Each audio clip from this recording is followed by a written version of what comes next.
Hello, everybody. Welcome back to the Trading Room. I'm Shane Vernier, and this is the U.S. Mid-Session Brief. Today is going to be sort of an unconventional stream. Got a bit of a crisis going here in southwestern Montana. We had an earthquake last night, and turns out it broke one of our water mains underneath the house. So I'm going to do the best I can to get us into a decent little program here. We're going to look at a few markets. We're going to talk a little bit of Monday psychology, but all in all, we're sort of in crisis mode. Remember, if you are trading, it's absolutely imperative that you understand when the power goes out, you can't get your trades in and out of the market. So you've always got to have that helpline, that 1-800 helpline, whatever broker you're working with should have a 24-hour trade desk. You need to have that phone number ready to roll, because if the power does go down, you grab your cell phone and you can manage your trades in real time. Now, that's what we call an occupational hazard. Sometimes things come up in life. Sometimes things come up in this world that we can't control. And when those things start to happen, you got to make sure that you can close out any open positions and limit your risk exposure. And that's sort of what I'm doing today. Now, to be real honest with you, very happy this happened on a Monday. I don't want anything messing up my Tuesday, Wednesday, and Thursdays. Nothing. Basically go into a vacuum. I don't even talk to anybody really on Tuesday. Talk to you guys on Tuesday, Wednesday, Thursday. But, big picture, today was a good day for this to happen. So if the power does go off, it's been flickering on and off all day. We got a broken water main. So we got trouble in paradise, basically. If we do go off the air, I'll join you again tomorrow. And I'll be sure I haven't got to anybody's messages. I got about 75 of them. I'm going to do my best to get to those this afternoon. But just please be patient. I sure appreciate it. Not many times I have to ask people to wait.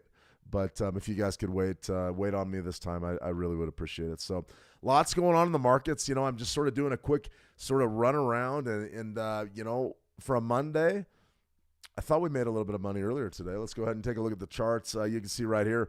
This is the YM chart. We got this move right here. We got this bullish move, and it wasn't a bad one. It didn't quite go as high as I thought.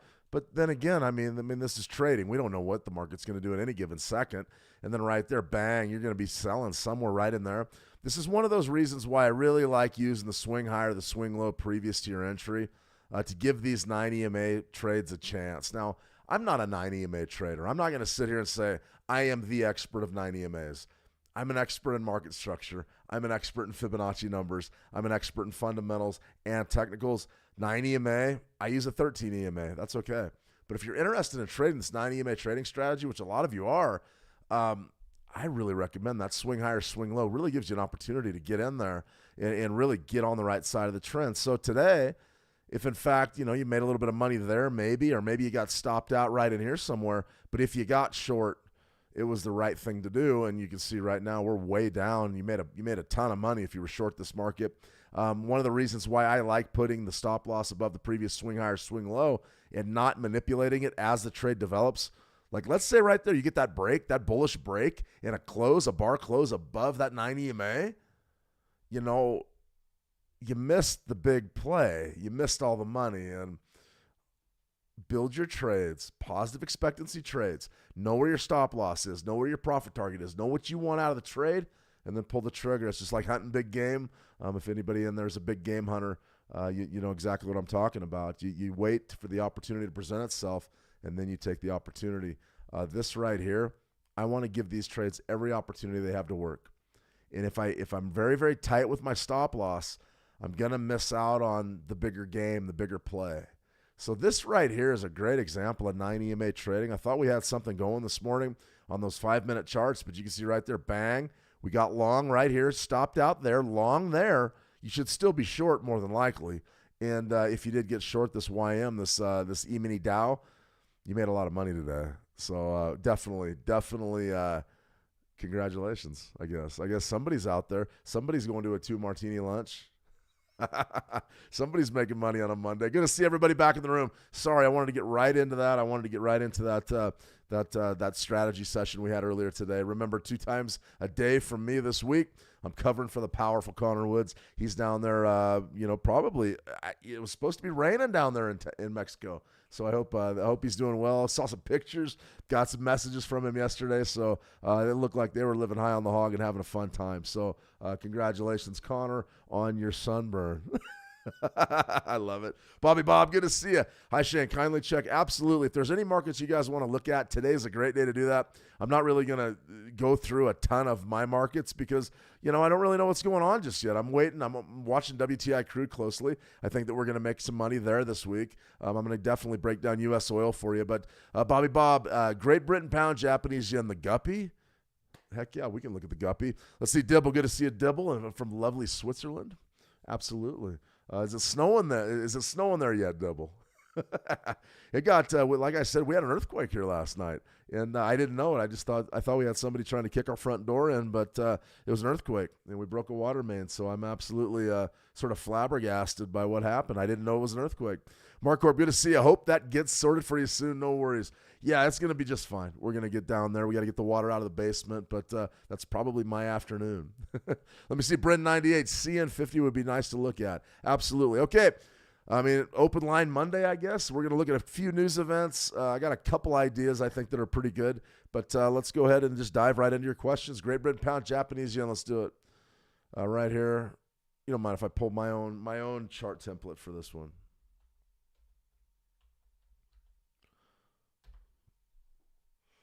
The guppy. So what's happening right now? Clearly we're coming off. Any chance I get to bet against the yen, I would do it. Nope, it's not snowing yet. They're in Switzerland, Dibble. All right, fantastic. Well, get your sunscreen out, at least for another week or two, right? It's Oktoberfest, so the snow's going to be flying here relatively soon, and we love it. We love wintertime. It's fantastic. Nothing wrong with winter at all. Okay, let's go for it. Great Britain pound, Japanese yen. You see the big sell-off there. From a weekly standpoint, I don't want to point this out because it's really tough to trade with this kind of leverage and this kind of risk. But you got the nice big sell-off, and then you got the pullback, and then right there, what is that?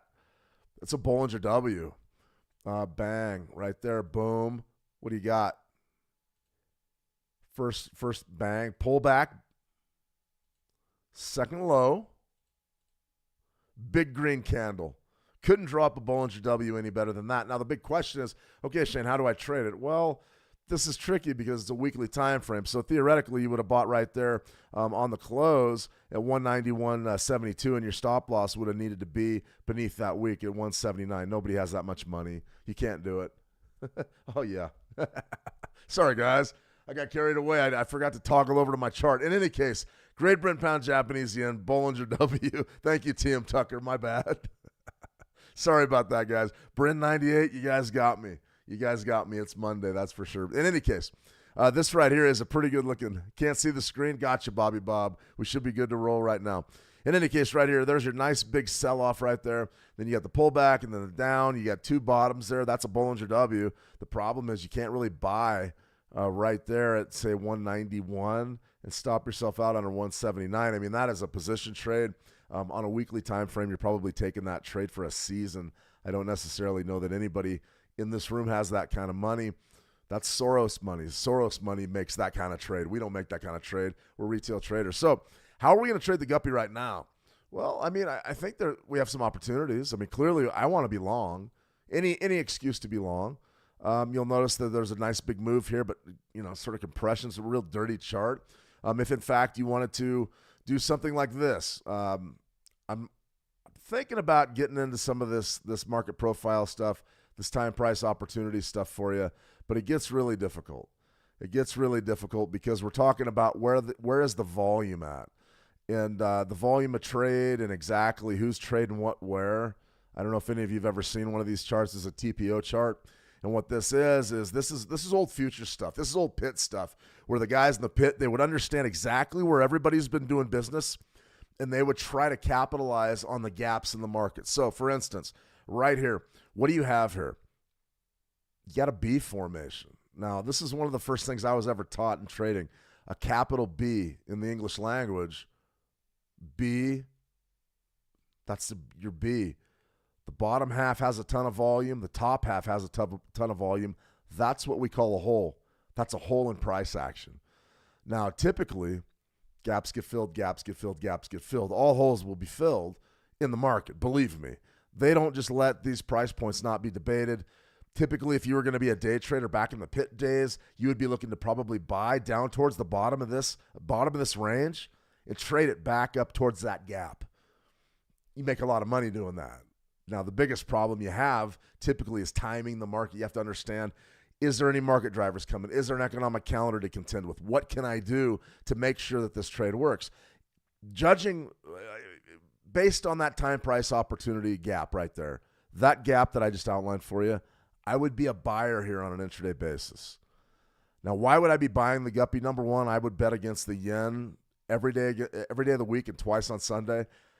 Where would my stop loss be? You're going to have to put it beneath the intraday low, and you're going to have to look for a reversion back into that gap. Now, remember, all gaps are tested and all gaps are filled. That's our basic assumption. That's market profile. That's John Stadelmeyer back in the 1980s. All right, that's old pit stuff. That's pit stuff. Those are the old pit traders used to trade like that. Can we do that these days? We can. We just have to make sure that we rip the Band-Aid off and take our losses. Now, a lot of the old pit traders, they lost fortunes. They lost fortunes when they transitioned to the screen. And the reason why was they would let these trades go against them because they were used to it. They were used to it. They would say, I'm going to take a draw here. I'm going to wait for rotation. So let's say I'm a pit trader, and I don't, old. I mean, I'm old, but the pit traders are probably a generation above me. They would come in and they would say, hey, listen, I'm going to buy this thing. I'm going to buy the guppy right here because I'm looking for that reversion back up. And they didn't have stop losses. They didn't play with stop losses. They said, well, I'm going to buy. I know Goldman and Sachs is going to buy. I know JP Morgan's going to buy right behind me. I'm in pretty good shape. They would judge their stop losses by what the other people in the pit were doing. We can't do that. The reason why is the pits are monstrous now. We have so much huge volume, but we also don't understand what everybody else is thinking because we're not looking at them in the face. I'm not a very good poker player. I'm not. If I get the cards, I can win. I can do what I got to do. But those guys were the best poker players in the world. Those men and women that were in the pits, they would look at the people's face and they would understand if the market was going to pop or not. We don't have that luxury. A lot of you are watching this on a smartphone. You're watching this on your phone. There is no trading pit anymore. This is an electronic pit. So what we have to do is we have to fall back on our technical analysis and we have to really dial in. So when we start talking about market profile, this is hard. Market profile trading is advanced. It's difficult. There's some other guys on live stream that do it for you every single day. They use level 2 data and they overlay with the volume data and they figure out where the holes in the market are and they capitalize on that. I don't know how much of this we're going to do here because it's difficult, but that's a capital B formation. And this action right in here, that tells me we're probably going to revert back up there. What are we going to do? Let's go ahead and buy the market. That's what I would do with the Great Britain pound, Japanese yen. Now, as far as, how would I be trading it with huge money? Not demo dollars, but real money. I love Fibonacci's. I love Fibonacci's when they occur with natural areas of support and resistance. I think it's one of the strongest ways to trade. It's easy. It's very, very intuitive and easy and simple for me. So remember, anything you guys do in the market, it has to be intuitive. It has to be simple for you. You have to understand it. So I know we're spending a ton of time on this guppy chart, and I'm going to go ahead and break it down for you right now, but spike high, spike low, that's perfect for me. I understand that. Where are we at? Now, market profile, we just took a bid. We just bid this market. Is there any reason we shouldn't be in there? No. I don't care at all about 50%. Don't care at all about 50% retracements. I think that a lot of people lose a lot of money betting on 50%. I love this, though. This formation right here, this is something we talked about last month when we had that hammer set up and then that doji. I would be net long the guppy. I really would. I think you got a great chance here maybe to make a run up there back to 200. I don't really see that as being an issue here. I think that the Great Britain pound is one of the more hawkish. The BOJ is one of the more hawkish outfits in the world right now. We know, the BOE. The BOE is one of the more hawkish outfits in the world. The BOJ is going to go, they're going to go dovish. We know that Japan wants to cut interest rates bad. They want to get back down to that negative deposit rate as soon as they possibly can. What does that mean, though? UK is a little bit different. They're holding rates firm. I want to be on the long side of this market. I don't want to be short. Even if you sell off a little bit, I see the beginning of really this market turning. You've got an inverted hammer right there. You've got a doji. You've got bids coming into the market. Cats living with dogs. We're going to rotate higher. I would bet on that. So if I'm trading the guppy, that's what I'm going to do. Now, as far as day trading it, I just showed you one way to day trade it using your market profile stuff. And you can see just how hard all this stuff gets. A lot of you have never seen a TPO chart or time price offering chart. That's where I made my bones. That's where I cut my teeth, was on time price offering charts. I don't even put them up really anymore. I have a pretty good idea by the way that the candles form exactly where the volume is. Now, not necessarily. Sometimes if I'm going to make a trade, I pull a TPO and I say, where is that point of control? Look where the point of control is for today. Where is it? 194. Where did we buy? Right down in here. We're going to rotate up to that point of control. So if you want to get a little bit of money here and we rotate back up to that point of control, you can do it. We're doing it right now. We're up almost a couple $100 on that bid. I mean, we made a fortune on demo dollars today. My point is this: Mondays are for strategizing. Don't get too carried away with day trading on a Monday. If you want to take risk and you want to day trade Tuesday, Wednesday, Thursday. Friday was pretty good, though. NFP was pretty good. There were some good trades that came our way, but Tuesday, Wednesday, Thursday, that's what you want to do. Just telling you from my own beats, from my own. So let's go ahead and get rid of this time price offering stuff.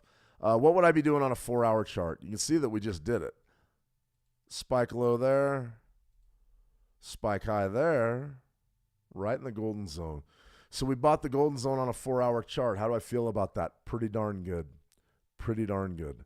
I think we're going to be just fine here. If we do get reestablished above that 50%, that's just gravy. But you can definitely see that the market has slowed down. I love that doji. I think we have a chance here to get to the top side. I really do.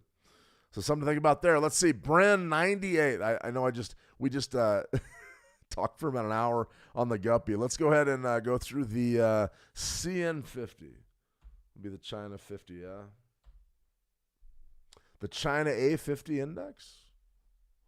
All right, let's have a look. Trend. It shouldn't be any shock to anyone why this is happening. This is the impact of stimulus. This is what happens when the government decides they're going to pump the economy full of cash. And they threw so many want at this problem. The idea was to pump their markets, and the idea was to try to jumpstart economic growth because we saw China really going into a recession. Well, that's all over with now. That right there is when the stimulus was announced, and where are you? You were at 10,000, and now you're at 15. This is a pretty easy read for me, Bren. This is very, very simple. It's very easy. We're going to buy pullbacks any way that we can. You can see that the trend is legit. The trend is up, and it's up in a big, big way. Let's get rid of all that analysis I did probably 2 years ago. I don't look at the A50 that much other than just a ticker. But what you want to do is you want to buy. Now, everybody in the world knows that. The question is where do we buy, and how do we not get chopped out of this bullish trend? We want to be long here. We want to be long. Can we buy right now? Probably not. Why? Our trade location sucks. I mean, we're buying the top of the market. Look at this. Probably should have been buying there. It's all right. So what do we have here? We've got all-time highs right there. That's the post-COVID era, February 2021. Things are a lot different now. Spike high to a spike low. There's your retracement. That's a big range. I'm bullish. I'm buying any chance I get. So I'm looking at 15.7, 15.7, 15.705, 57 and a quarter. You'll notice the topside resistance is up there at 16.878, something like that. That's probably where I would be interested in starting to sell. But can we use these numbers in sort of a more practical fashion? These Fibonacci's don't lie. I broke it. Hang on a second. Darn it. That's one thing I don't like about TradingView. You should be able to lock these levels, and I haven't found a way to do it just yet. So, all-time highs to this most recent trough. Broke above 50%. What are we doing right now? 30-minute chart. I'd say those numbers are important. What do you guys think? Remember, when you break above a resistance zone and then you pull back, it's support. What once was resistance is now support. Now we're looking to bid. For me, I mean, this is a clear uptrend. Any opportunity I get to bid. So right there, we have a great, back-to-back hammers during the mid-U.S. session. That was a great trade. A lot of folks made that trade, bounced off of that support level. Remember, resistance, as soon as you take resistance out, it's now a support. That's how horizontal levels work. Remember that? That's huge. That'll double the number of trades you get to take. Pull back right there, bang. You're looking to bid. And where are you? 15.6 all the way up to 15.8, 56. So if I was trading right this minute, what would I be looking to do? Number one, I would be looking to go daily chart. I want to pull back. That right there was your pullback. Pretty much any red day at this point, you're going to want to buy on the close to get with the program. You don't want to get left out of this trend. We can still go much, much higher. We are not even close to all-time highs, and the Chinese government pretty much said we're going to go ahead and pump our market, and that's why this is happening. So as far as the A50, Bren, buy.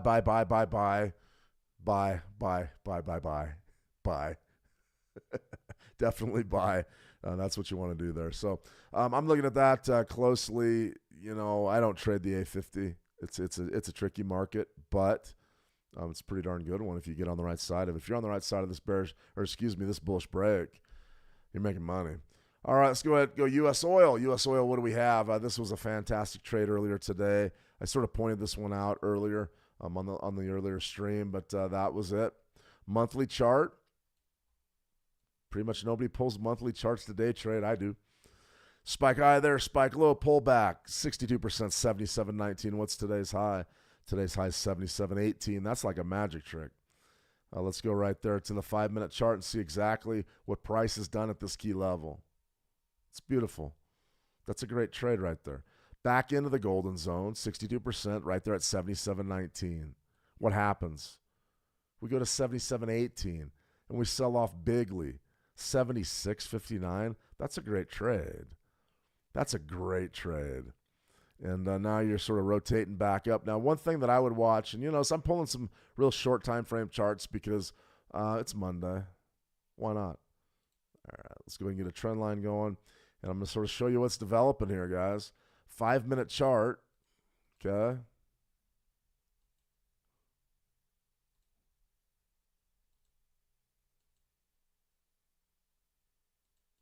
It's a flag. It's a flag. There's your pole. There's your flagpole. There's your compression. You've got a key level up there. 62%. I would always respect 62%. If you're not going to do anything else with Fibonacci numbers, remember 38% is a big deal, 62% is a big deal, and 78% is a big deal. Those are big deals. 50% isn't. 25% or 21 or whatever it is, it's not even on my charts. It's not a big deal. Forget it. You don't need it. This right here is a big deal. So this high we're watching very closely. If, in fact, we do get some compression, we got about another hour left in the trading day. If we do get compression, then perhaps a break above that zone, then we could really rally. It's a tongue twister, but my next port of call will be 78% on the monthly, which is going to be like 80-45. This is a pretty darn good opportunity here. I understand if you're holding shorts here on U.S. oil. I get it. If you're holding shorts, it's probably the right thing to do right now because odds are you're going to get that rotation back down towards 75. But if we do test and break 77, look out. Look out above. I think we go way high. And a lot of this has to do with the election expectations. I mean, the polling data is all over the place here in the United States. You're seeing really, the betting odds, let's pull them right now. The betting odds are 50-50. They really are. For Trump or Kamala Harris, and I've told you this several times, but let's reiterate it because it's very important. It's very important. If Harris actually, wins the election, you're going to see, some real stuff. You're going to see the crude oil market absolutely just bang higher. We're not getting, this isn't what I want here. Yeah, here we go. Donald Trump right now is way ahead, 54-46. The latest round of polling data sort of suggests that Trump's taking the lead, but there's a lot of folks out there with the hurricanes that believe that you're going to see some really strange voting aberrations coming out of traditionally red states, meaning that Trump, is definitely in jeopardy down there. We just got to wait and see how the natural disasters plan out. There's another hurricane bearing down on Florida right now. And to think that that's not going to upend the vote is naive. What does that do to WTI crude? It sends it higher. Why? Because one administration is going to transition to green energy. They're going to sort of cut. Remember, it's one thing to produce. It's another thing to deliver to market. And if you can deliver a lot of crude oil to market, I mean, the first few things that Trump said he's going to do, Keystone Pipeline is going to be online. I mean, you're going to be delivering a ton of crude oil to the market. Right there, that in itself is a bearish market driver. So, Shane, why is crude oil up again? Well, you got Middle East tensions. There's also some people that think that Harris is going to win. Now, our betting odds sort of go to the contrary. Right now, the bettors are getting involved on the side of Harris. Predicted.org. This has tightened up dramatically. This is a bearish crude oil market driver. So why is crude oil up? Because you're on the brink of war in the Middle East. You're on the brink of a widespread conflict between Iran and Israel. And I don't know that there's any avoiding any of that now. And that's why you see crude oil at $77. Is it a great trade? Yeah, it's a pretty good trade. I don't blame anybody if they're short right here. Just stop yourself out if you break up above that area. Definitely want to do that. All right, guys, let's see. We got a few more. I haven't really covered many markets. I promised I would cover gold earlier today. You can see right here. Do you have a Bollinger W setting up? No. Bang, bang, bang. You probably would have bought there. That would have been your buy. It's not a bad buy. You're still in it. You're still ahead. Hard trade, though. As far as what I would be doing with gold this week, I would be smart. Remember, we don't have to be brilliant. We just have to be smart, kind of smart for a few hours a day. If we're just kind of smart for a few hours a day, that's plenty. That can take you anywhere you want to go in this world. Spike low, spike high. Beautiful pullback opportunity at 2,600. We're taking that. We're taking that all week long. 2605, 2607, take it. You get a dip. One thing I will sort of caution everybody on is when the gold market compresses, when it gets compressed, typically it blows off some steam. So right here, you'll notice that this right here, this week, that was an inside week, and then we saw sort of a sell-off and then a big rally. I want to be long. I don't want to be short. Same type of thing could happen here. Be careful down here. Expect, if you're holding longs and we trade beneath last week's low, odds are we're going to test our Fibonacci retracement down there, which is just a premium bid, an absolute premium bid. So that's what I want to do bidding wise. As far as, do we trade up and trade above last week's high? Probably at some point this week. I would be shocked. CPI is the big market mover. We're going to have more conventional analysis for you tomorrow. There's no reason to even get into the news cycle just yet, though. CPI is going to be the big market mover. That's later this week. I'm going to have that for you live. But definitely keep a close eye on this weekly range. Last week's range for gold is a big deal. It signifies that market is becoming compressed. And when it becomes compressed, it's going to break and it's going to let off some steam. Typically, that means you're going to get a move. I love this sell up here. The more that I see gold trade sideways, I want 27.50. I would bet that we go there. We're going to go there. It's just a matter of when we get there. We're about $100 off of that. That's a great sell up there. Selling right now, I don't think you need to do that. There's an old saying, don't be a hero. There's no reason to be a hero and try to call the top of this yet. We don't know. Metals are bullish right now. All the fundamentals say you're bullish. You want to be long. So if I get an opportunity to buy 26s, we're running in there with handfuls of cash, and let's make it happen. That's the trade I want this week. Do we get it? Shane, that's $43 up there. And I go, that can happen in a day. We've seen it. So I'm interested. Now, as far as, an early week pick, there's a 4-hour chart right there. That should tell you everything you need to know about the current state of gold.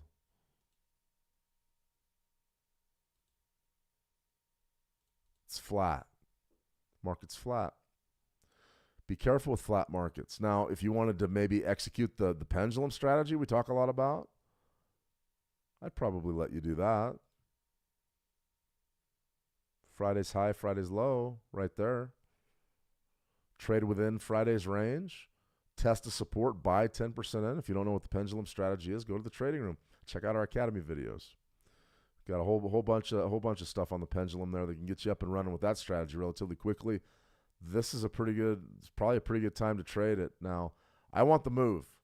And I'm telling you, as sure as we're sitting here, you're going to see a move out of gold this week. The real question is when does it happen and how? I don't really care when or how. I just know what I'm going to do when price hits that 2605 level. I know exactly what I'm going to do. Buy.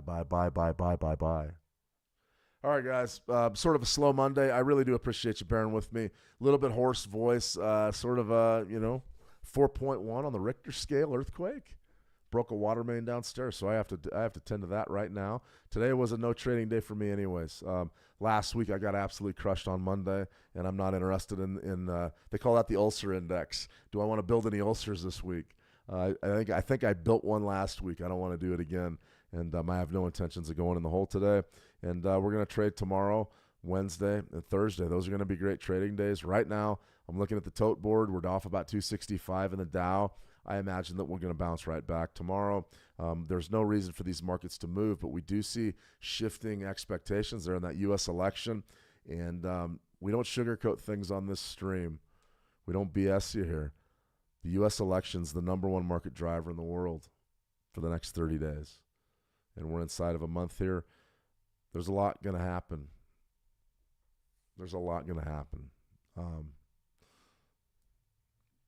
Anything's possible. And think about what we've seen this year. Anything's possible. So be careful. There's going to be some good volatility, and we're going to crush it. All right, Mark Corp. Thanks, Shane. See you tomorrow. All right, everybody. I've gone on long enough for today.